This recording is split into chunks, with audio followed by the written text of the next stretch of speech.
Our reading this week is in Matthew chapter 10. So if you grab your Bible and head over there, we'll talk about that a little bit today. Actually, I think we have to grab a little bit of 9 to.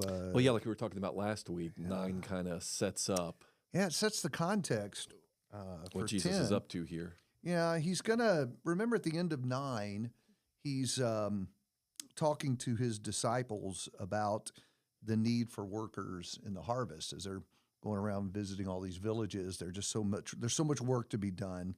And so really in 10, you have the answer to He sends out workers. that appeal. Yeah, on his end, Jesus says, I'm going to take the 12, Right. and I'm going to send them out.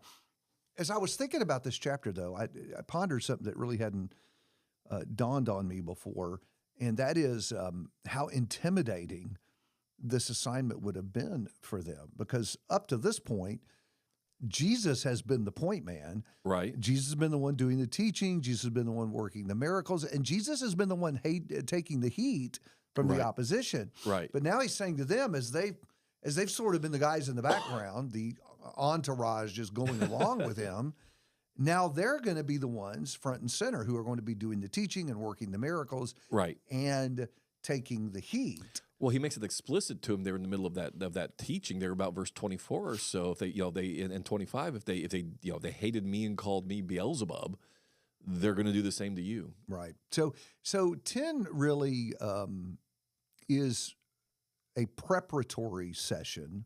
Yeah. Jesus is sitting them down, and it's like dad sending his kids off to college. I'm going to give you a speech about what you're supposed to do and what you're supposed to expect, and that's really the entire chapter.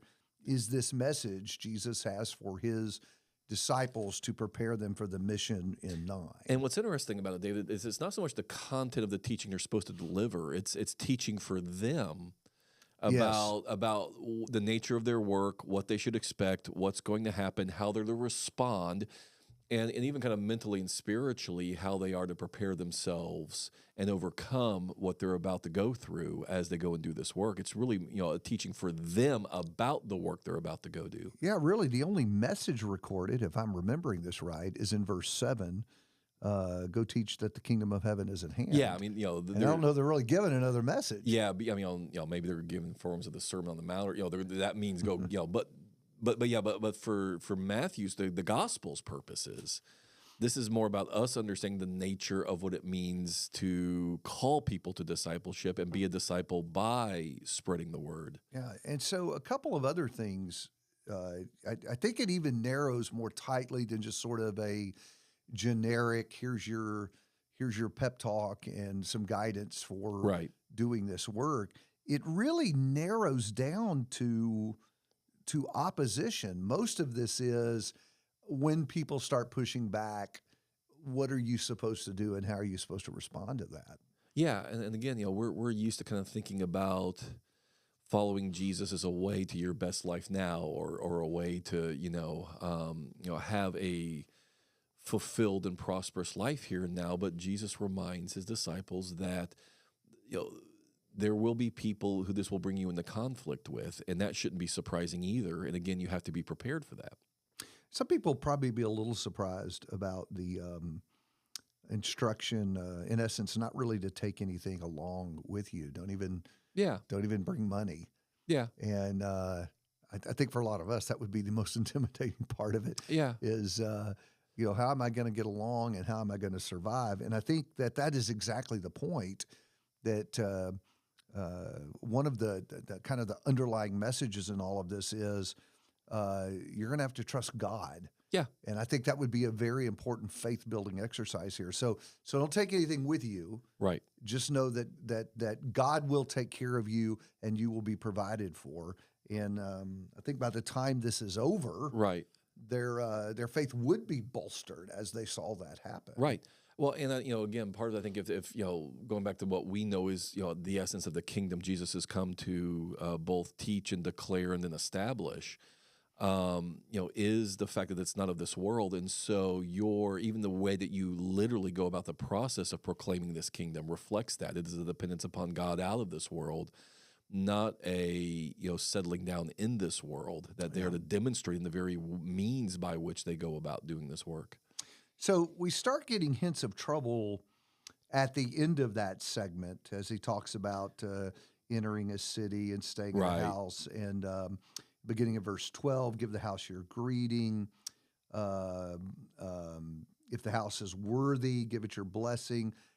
This is 13. But if it is not worthy, take back the blessing. And so you begin to get the idea, okay, now here's some rejection or hostility. Well, verse 14 is even more explicit about that. Yeah, right. That's where we begin to sort of get into, there's going to be some trouble along the way for you. Yeah, no, that's exactly right. And so he goes from just merely, you're not being received or not being listened to verse 14, or I'm sorry, verse 16 and following. Beware of men, for they will deliver you over the courts and flog you in their synagogues. All of a sudden goes up a notch from just, nobody's going to take you home tonight, And by the way, the language about truly I say you'll be more bearable for Sodom and Gomorrah than for that town. Remember, Sodom and Gomorrah were the folks who did not receive the angels. And so, Jesus is kind of riffing off that whole, when you're sent messengers from heaven and you don't receive them, there's a consequence for that. And so you think about Sodom and Gomorrah in that regard. When Sodom and Gomorrah abused or attempted to abuse the angelic visitors, and Jesus kind of sees that, but of course what's shocking is he's been very explicit. You're not going to the Gentiles or the Samaritans, you're going to the Jews. You're going to your fellow Jewish people on this. And so all of a sudden, the paradox of the Jewish people who've been anticipating a Messiah, not wanting this kingdom that's actually being offered, is going to put them in a Sodom and Gomorrah category where you're the ones now not receiving the messengers God has sent. And that's just not good, man. When Jesus starts comparing you to Sodom, that's you're in a bad place. You're in the worst place. Yeah. But you're right. He's very upfront with these guys in almost startling fashion in verses 16 through 25 about what this could come to. I thought about verse 21. He kind of does trouble with the government and then even trouble with the family. Yeah. Brother will betray brother to death. And so you're not just talking people unhappy with what you say. Literally, people are going to die over this, and you're going to be hated, and you're going to be persecuted. That's right. He warns them about that here.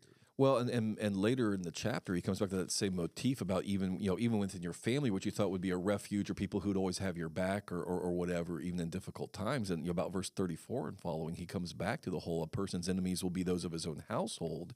And whoever loves basically family more than me is not worthy of me. And that's where he gives maybe one of the most shocking lines of all. But, when we've heard this, but this is where Matthew reports it in the way that Matthew is retelling the story, which is whoever does not take up his cross and follow me is not worthy of me.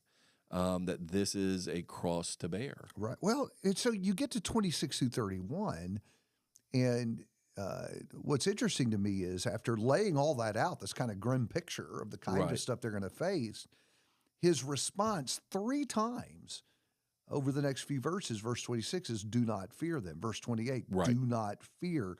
Verse 31, do not fear. And so a good exercise for you as you read this, I think, is to really pay attention to 26 through 31 and try to see why Jesus tells him not to fear. Because candidly, he's just given them from 16 to 25 some pretty good reasons to be afraid. Right. But then in 26, he goes back and says, I don't want you to be afraid. And I think there are reasons for that are found here in the text. We'll let you kind of weed some of that out for yourselves there. But I think there are reasons that they could be fearless in the face of such opposition. But then he picks up at 32 too, and it's like he doubles down and says, this is what you must do. Because if in fear you fail to confess me before men, I'm not going to confess you before my Father in heaven. It's literally your own salvation that is at risk here. Well, and I think that's something that we forget, David. We can kind of tend to think of, I don't want to be religious and I don't have to think about this stuff. But the truth of the matter is, once you're alive, you can't escape this choice and what's at stake in the choice, like it or not. We can sit there and say, kind of like, in the book of Acts, when Paul is sent away, I'll talk to you about this at a more convenient time because it's kind of scary and unsettling. But the fact of the matter is, we're here. It's an inescapable choice that we're making the choice by choosing not to decide. In a sense, I mean, you either stand with Jesus or you don't. But I guess the other thing I would throw in too was, I mean, as heavy as this chapter is with, kind of really warning the disciples about what they're up against and what's at stake, and not just at stake for those who reject them, but what's at stake for them if they give in to the fear to stop doing what Jesus has commissioned them to do, is the fact that the chapter does end with reward, some language about reward, that it's not all doom and gloom. There is a lot at stake. There is a lot to be endured potentially. But there is a reward for those who receive and those who persevere. 39 seems to be kind of the hinge point with that regard. Right. And it's kind of an odd verse just to read on the surface. It sounds almost counterintuitive, but if we try to preserve life, and I don't think that just means to try to avoid being put to death. But if we try to preserve life as we want it to be, we're going to end up losing it. Right. And he says it's the person that loses his life for my sake that will find it. And I think that's a great way of expressing the all-inclusiveness of this. There isn't any part of your life that isn't messed with by Jesus. Right. And so I got to be willing to put it all on the line, right? That's what he's calling us to do with the promise, but I'm going to give you real. Right, right. And that's the thing, is you're actually going from the lesser to the greater. That you lose this life anyways, because we all die. Well, that's exactly right. That is the point, isn't it? Yeah. That's what he was teaching in the Sermon on the Mount, Right. that you're not really going to hold on to this stuff anyway. And so why are you giving yourself over to it? Why are you spiritually compromising, either in how you live or, in your spiritual compromises with the world, or even just in your failure to serve the King proactively in a positive way, when when we keep nothing, we have nothing. Death strips it all in the end. Yep. Why not pursue the life that cannot be taken away, that's given as a reward and a gift in the end forever? Well, which is exactly what he says in verse 28. And that's right. You're going to don't fear the guy that can kill the body but cannot kill the soul. Yeah. That's not where your fear ought to be. I wonder if underneath all of this, kind of circling back to something we said at the beginning, is Jesus training them to trust. Oh, sure. And, this is really about building a faith that is rock solid, Right. That isn't going to be tested in the good times. This is the faith that when the storm comes, is going to be going back to the end of the Sermon on the Mount. This is the faith that can withstand the storm because it's rooted in Him and not in temporal things. Right. Or even back to, one of the great miracles Jesus worked a couple weeks ago in chapter 8, which is the stilling of the literal storm. Yes. And an O ye of little faith, and why were you afraid, he says to them at that point too. I mean, that's the whole thing, is you're worried about losing this life. Right. And you also don't realize who you're with and what he's capable of, both in terms of his power over this storm, but his power beyond this world. Yeah, God's purposes will be thwarted by the weather He created. That's exactly right. Odd situation. Yes. So I want to encourage you to think about this issue of trust as you read this text with your kids. I think one of the most important things we can instill within our children is the capacity to put their trust in God, to know that His promises are true, that He's a good and loving God who will deliver on those promises. And this has got a good opportunity in this text to talk about the need to put our trust in God. Why don't you ponder talking to your kids about that this week as you work through the reading?